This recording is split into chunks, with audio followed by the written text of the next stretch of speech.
أعوذ بالله من الشيطان الرجيم. بسم الله الرحمن الرحيم.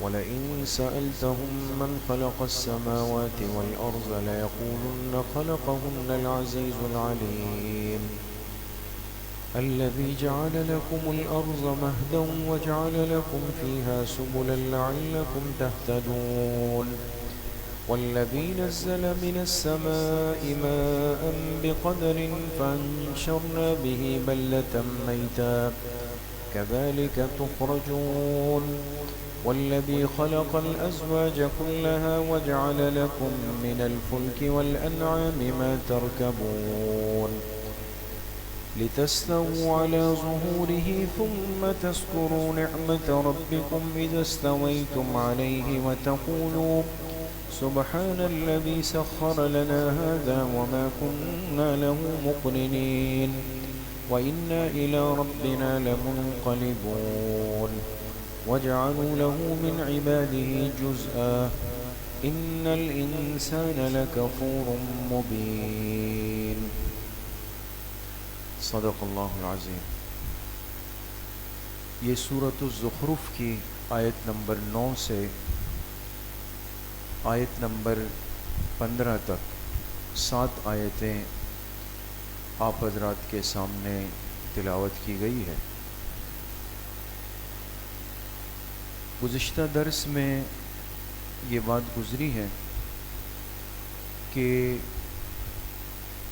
اللہ پاک جس راستے کو ہدایت فرما دیں اور جس کام اور کتاب کو ہدایت کا ذریعہ بنا دیں تو کسی کے نہ ماننے کی وجہ سے یا کسی کے مذاق اڑانے کی وجہ سے انسان اپنے کام کو نہیں چھوڑ سکتا. یہ نہیں کہہ سکتا کہ جی فلاں مان نہیں رہا، لوگ قبول نہیں کر رہے لہٰذا ہم مجبور ہو گئے. نہیں. افنضرب عنکم الذکر صفحا ان کنتم قوما مسرفین. کیا ہم نصیحت کو یعنی قرآن کریم کو اتارنا بند کر دیں اس وجہ سے کہ لوگ حد سے تجاوز کر رہے ہیں، لوگ بات قبول نہیں کر رہے ہیں؟ ایسا نہیں. انسان تو اپنے مقصد کے کام میں لگا رہے گا. آج کی جو آیت ہے اس میں اللہ پاک نے اپنی نعمتوں کو ذکر فرمایا ہے. چونکہ دنیا کی زندگی ہے مختصر اور محدود ہے، لیکن اس کے باوجود بھی اللہ پاک کی اتنی نعمتیں بندوں کی طرف متوجہ ہے کہ ہم اس کو سوچ بھی نہیں سکتے. تو ہر صورت میں اللہ پاک کی نعمتوں سے استفادہ ہو رہا ہے. ان آیات کا ترجمہ ہے وَلَئِن سَأَلْتَهُم مَّن خَلَقَ السَّمَاوَاتِ وَالْأَرْضِ. اگر آپ ان لوگوں سے یعنی مشرکین و منکرین سے پوچھ لیں کہ کس نے پیدا کیا آسمانوں اور زمین کو، لَيَقُولُنَّ، تو یہ لوگ بھی ضرور جواب میں کہیں گے خَلَقَهُنَّ الْعَزِيزُ الْعَلِيمُ. ان سب چیزوں کو بنانے والی ذات وہ ہے جو غالب بھی ہے اور جو جاننے والی بھی ہے. گویا مشرک بھی اس بات کا قائل ہے کہ کائنات کو تخلیق کرنے والی ذات تو ایک ہی ہے. الوہیت میں وہ اللہ کی ذات کا انکار نہیں کر سکتے، لیکن ربوبیت میں کرتے ہیں. پوری کائنات اللہ نے بنائی، لیکن اب کائنات کے نظام کو کون چلا رہا ہے؟ اگر یہ سوال ہم سے ہو، ایک صاحب ایمان سے ہو دوستو، کہ کائنات اللہ نے بنائی، اب کائنات کو کون چلا رہا ہے، تو ہمارا جواب کیا ہوگا؟ اللہ چلا رہا ہے.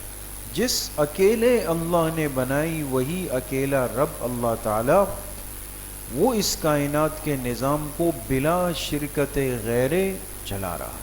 وہ کسی کا محتاج نہیں، نہ واسطے کا، نہ وسیلے کا، نہ افراد کا، نہ بڑے کا، نہ چھوٹے کا، کسی کا محتاج نہیں. الذی جعل لکم الارض مہدا، جس نے تمہارے لیے زمین کو مہدن بستر بنا دیا، وجعل لکم فیہا سبلا، اور تمہارے لیے اس زمین میں راستے بنا دیے، لعلکم تہتدون، تاکہ تم راہ تلاش کر سکو. والذی نزل من السماء ماء بقدر، اور اسی ذات نے آسمان سے پانی برسایا ایک اندازے کے ساتھ جتنی زمین کی ضرورت ہے. فَأَنشَرْنَا بِهِ بَلْدَةً مَيْتًا، اور پھر اس پانی کے ذریعے سے ایک بنجر مردہ زمین کو آباد کیا. كَذَلِكَ تُخْرَجُونَ، اس سے سمجھ لو کہ اسی طرح تم بھی ایک دن قبروں سے اٹھائے جاؤ گے. اگر مردہ زمین پر بارش برس جائے اور وہ زندہ ہو جاتی ہے، فصلیں اگانے لگتی ہے، اسی طرح ایک بندہ مرنے کے بعد قبر میں چلا جائے اور جب اللہ کا حکم آئے گا تو یہی بندہ زندہ ہو کے قبر سے اٹھ جائے گا. والذی خلق الازواج کلھا، وہی ذات ہے جس نے ہر چیز کا جوڑا جوڑا پیدا کیا. وجعل لکم من الفلک والانعام ما ترکبون، اور اسی نے تمہارے لیے بنائی کشتیاں، بحری جہاز اور جانور، ما ترکبون جس پر تم سواری کرتے ہو. لتستووا علی ظہورہ، تاکہ تم ان کی پشت پر جا کے چڑھ کے بیٹھ جاؤ. ثم تذکروا نعمت ربکم، پھر اس کے بعد تم اپنے رب کی نعمتوں کا تذکرہ کرو. اذا استویتم علیہ، جب تم اپنی سواری پر جم کر بیٹھ جاؤ. اور رب کی نعمت کا تذکرہ کیسے کرو گے؟ وتقولوا، زبان سے یہ کہتے ہوئے کہ سبحان الذی سخر لنا ھذا وما كنا له مقرنین. یہ کس موقع کی دعا ہے دوستو؟ سواری پر. دیکھیں، معلوم ہوا سواری بڑی نعمت ہے. انسان جب اس پہ بیٹھ جائے تو تم زبان سے کہو سبحان الذی، پاک ہے وہ ذات جس نے ہمارے لیے مسخر کر دیا، کام میں لگا دیا، ھذا، اس سواری کو، وما کننا لہ مقرنین، ورنہ ہم تو اس کو قابو میں نہیں کر سکتے تھے. وَإِنَّا إِلَىٰ رَبِّنَا لَمُنْقَلِبُونَ، اور بے شک ہم سب کو اپنے رب کی طرف ہی پلٹ کر لوٹ کر جانا ہے. وَجَعَلُوا لَهُ مِنْ عِبَادِهِ جُزْءًا، اس کے باوجود ان مشرکوں نے اللہ کے لیے حصے بنا لیے اللہ کے بندوں میں سے. اللہ کے بندوں کو اب سر کے بالوں سے لے کر پیر کے ناخنوں تک کتنی نعمت ہے، اندر کی جس روحانی زندگی میں کتنی نعمتیں، خارجی زندگی میں کتنی نعمتیں، گھر کی زندگی میں کتنی نعمتیں ہیں، سب چیزیں. لیکن چھوٹی چھوٹی بات کو لے کر کے انسان واویلا اور فریاد اور گلہ شکوہ شروع کر دے، یہ ناشکری کا مزاج. اور اس سے اندازہ ہو جاتا ہے کہ اس بندے کا اللہ کی ذات سے مضبوط تعلق نہیں. نہ جس کا تعلق اللہ سے مضبوط ہوتا ہے وہ یہی کہتا ہے کہ اللہ پاک تو میرے محسن حقیقی ہے، اس نے مجھے اتنا نوازا ہے، یہ نعمت بھی دے دیں گے، وقت لگ رہا ہے لیکن یہ بھی دے دیں گے. تو آپ نے دیکھا ہوگا دنیا میں انسان کا جس سے دوستی کا تعلق ہوتا ہے نا، مضبوط دوست ہوتا ہے. مضبوط دوستی میں دوستوں بے تکلفی بھی ہوتی ہے اور اونچ نیچ بھی ہوتی ہے.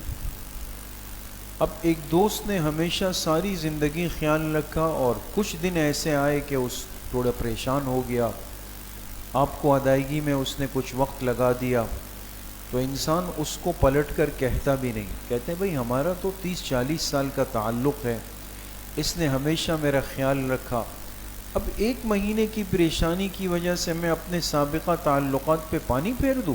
نہیں، وہ پریشان ہے، جب صحیح ہو جائے گا پھر کام کریں. یہ تو دنیا کی دوستی کی وفاداری ہے. جس کا اللہ سے دوستی کا تعلق مضبوط ہوتا ہے تو وہ اللہ پاک کا کتنا وفادار ہونا چاہیے دوست. تو اللہ کی نعمتیں ضرور ملتی ہیں، کچھ چیزیں جلد مل جاتی ہے، کچھ چیزیں بدیر ملتی ہے، وہ اللہ کی حکمت کے ساتھ. پھر اس کے بعد اللہ پاک نے اپنی چند نعمتوں کا ذکر کیا، زمین کا، آسمان سے برسنے والے پانی کا، اور پھر خصوصیت کے ساتھ سواری کا تذکرہ کیا. اور فرمایا کہ ہم نے تمہارے لیے زمین کو ایسا کیا جیسے بستر ہوتا ہے، مہدا، بستر. زمین کو بستر اس لیے کہا کہ بستر آرام دہ ہوتا ہے دوست. اور جب انسان کو نیند آتی ہے، آرام کا تقاضا ہو، تو جا کے بستر کے اوپر لیٹ جاتا ہے۔ پوری زمین کو اللہ نے اس قابل بنا دیا کہ اگر ایک بندے کے پاس چادر نہیں ہے، گدا نہیں ہے، تکیہ نہیں ہے، نرم گرم بستر نہیں ہے، کتنے لوگوں کو آپ نے دیکھا ہوگا کہ وہ فٹ پاتھ پر، سڑک کے کنارے سو رہے ہوتے ہیں اور ایسی گہری نیند میں ہوتے ہیں کہ انسان حیران ہوتا ہے نہیں ہوتا دوست؟ کبھی رات کو آپ نکلے نا، یا آپ کے گرو مندر چورنگی پہ اطراف میں کتنے لوگ سو رہے ہوتے ہیں۔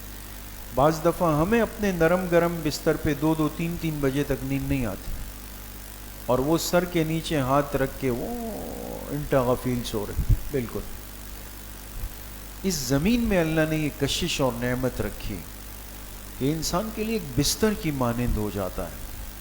پھر انسان پر سفر ہے، حضر ہے، جہاد ہے، تبلیغ ہے، حج کا سفر ہے، کسی وقت کچھ بھی ہو سکتا ہے۔ تو کم سے کم انسان اپنے آپ کو اتنا عادی بنائے کہ اگر زمین پر لیٹنا پڑے، آرام کرنا پڑے، تو اس پر کوئی بوجھ نہ آئے، کوئی پریشانی نہ آئے، یا آرام سے اس پہ سو سکے۔ تو زمین کی نعمت کا ذکر کیا، پھر آسمان سے برسنے والے پانی کا ذکر کیا۔ بارش اللہ کی نعمت ہے، اور اس کے نعمت ہونے میں شک نہیں، لیکن اللہ نے اس کے ساتھ ایک لفظ لگایا، بقدر، اندازے کے ساتھ۔ ہر زمین کو کتنی مقدار میں پانی کی ضرورت ہے، اور کتنی مقدار میں پانی اگر بڑھ جائے تو نقصان ہو جائے گا، یہ اللہ پاک جانتے ہیں۔ اس لیے آپ دیکھیں بعض دفعہ بارش ہوتی ہے، لیکن وہ بارش بجائے فائدے کے تباہی مچا دیتی، سب کچھ تہس نہس ہو جاتا ہے۔ کیوں؟ اس لیے کہ اللہ پاک اس بندے کو اپنی اس نعمت کا احساس دلاتے ہیں کہ بارش برسانا بھی نعمت ہے، اور بارش کو زمین کے ضرورت کے مطابق برسانا یہ دوسری نعمت ہے۔ تم صرف ایک نعمت پہ نظر رکھتے ہو، لیکن اگر میں چاہوں اور پانی کی کیفیت بڑھا دوں تو سب کچھ تباہ ہو کے ڈوب کے غرق ہو جائے گا، پھر کسی کام کے بھی نہیں رہو گا۔ تو اس لیے بارش کے لیے بھی دعائیں سکھائی گئی کہ بارش ہو تو کیا دعا کرے، بارش نہ ہو تو کیا دعا کرے، بادل نکلے تو کیا دعا کرے، بارش حد سے تجاوز کر جائے تو کیا دعا کرے۔ لیکن یہ سب چیزیں ہماری سیکھنے کی۔ تیسری بات تذکرہ ہوا کس چیز کا؟ سواری کا، خصوصیت کے ساتھ۔ سواری دو طرح کی ہے دوستو۔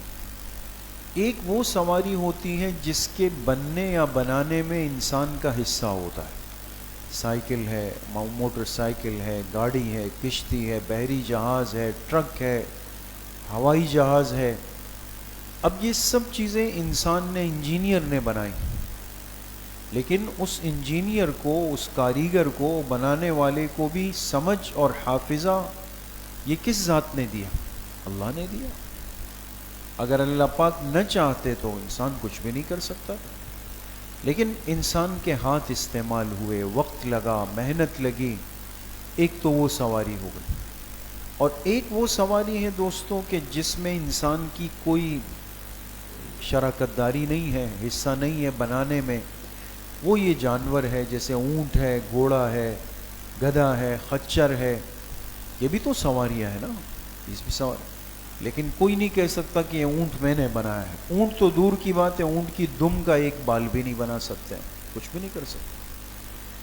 لیکن سواری چاہے انسانی ہاتھ سے بنی ہو یا اللہ کے حکم سے بنی ہو، دونوں بڑی نعمت ہے۔ اس لیے کہ سواری کے ذریعے سے انسان اپنے معاملات کو حل کرتا ہے، سفر طے کرتا ہے، مسجد آتا ہے، حج کے لیے جاتا ہے، جہاد کے لیے جاتا ہے، اللہ کے راستے میں تبلیغ کے لیے جاتا ہے، طالب علم چل کے مدرسے آتا ہے، تاجر چل کے اپنے دکان، مارکیٹ، کاروبار کی جگہ پہ پہنچتا ہے۔ یہ سب چیزیں سواری کے ذریعے سے بہت آسان ہو جاتی، نعمت ہے۔ لیکن چونکہ ایسی چیزیں ہیں اس میں کہ جو بعض دفعہ انسان سے زیادہ طاقتور ہے۔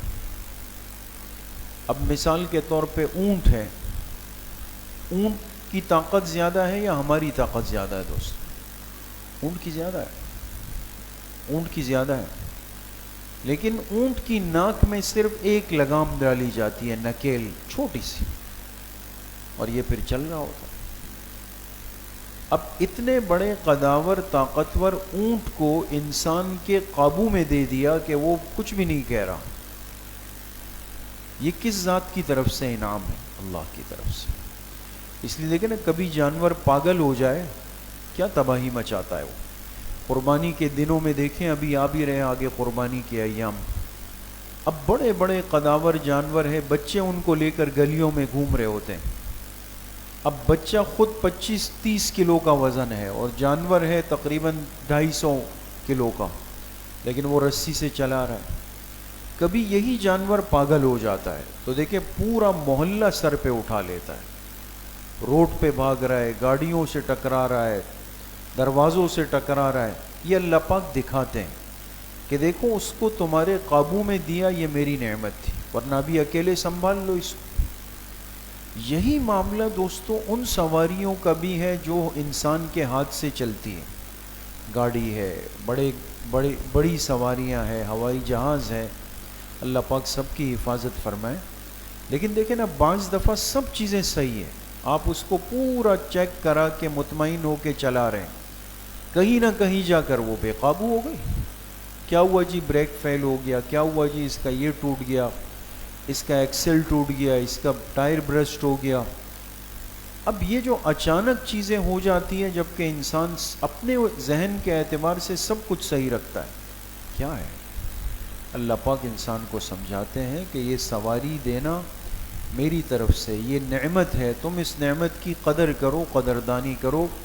یہ بے قابو ہو کر ہاتھ سے نکل گئی تو کچھ بھی نہیں کر سکتے، اس لیے دعا سکھائی، اور اس دعا کو قرآن کریم کا حصہ بنا دیا دوست، اس لیے کہ سفر میں بڑی مشقتوں کا خطرہ ہوتا ہے، چاہے چھوٹا سا بھی سفر ہو، لیکن دعا ضرور پڑھیں۔ اس لیے جب بھی انسان گاڑی میں بیٹھ جائے، موٹر سائیکل پر بیٹھ جائے، بڑی سواری میں بیٹھ جائے، کسی بھی سواری پر بیٹھ جائے، تو اس وقت کی مسنون دعا کیا ہے؟ سبحان الذی سخر لنا هذا وما كنا له مقرنین وإنا إلى ربنا لمنقلبون۔ بحری سفر کے لیے اگر انسان کشتی میں یا بحری جہاز میں بیٹھ جائے تو پھر دوسری دعا سکھائی، وہ کیا ہے؟ بسم اللہ مجریہا ومرساہا ان ربی لغفور الرحیم۔ دیکھیں یہ سب مسنون دعائیں ہیں، اور یہ ہمیں یاد رکھیں، اور انسان جب ان سنتوں پہ عمل کرے گا تو خود بخود اللہ پاک کی ان نعمتوں کی شکر گزاری ہو جائے گی۔ دعائیں یاد کریں گے انشاءاللہ۔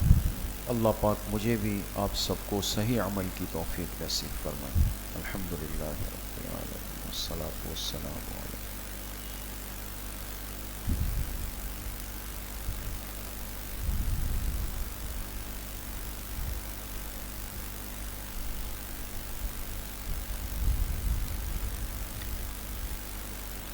حضرت مولانا اشرف علی صاحب رحمۃ اللہ علیہ کا انتقال ہوا ہے راولپنڈی اسلام آباد میں، جو حضرت شیخ القرآن مولانا غلام اللہ خان صاحب رحمۃ اللہ علیہ کے صاحبزادے تھے۔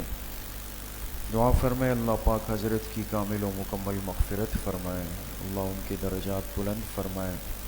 جتنے بزرگ، جتنے علماء، اساتذہ ہیں، اللہ ان کی عمر میں، صحت میں خوب برکتیں نصیب فرمائے۔ وصلی اللہ وسلم علی نبینا محمد وآلہ وصحبہ اجمعین برحمتہ۔